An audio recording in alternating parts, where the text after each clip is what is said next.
ବିଲାତି, ଅଦା, ରସୁଣ, ଲଙ୍କା।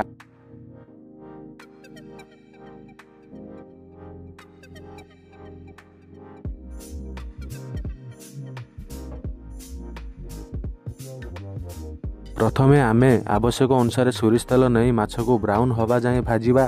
ମାଛ ଭାଜି ହୋଇସାରିବା ପରେ ହାଲକା ତେଲ ଏଡ୍ କରି କଟା ହୋଇ ରହିଥିବା ପିଆଜ ଏବଂ ବଟା ହୋଇ ରହିଥିବା ଅଦା ରସୁଣ ପେଷ୍ଟକୁ କଷିବା ଯେତେବେଳେ ତାର କଞ୍ଚା ବାସ୍ନା ନ ଯାଇଛି।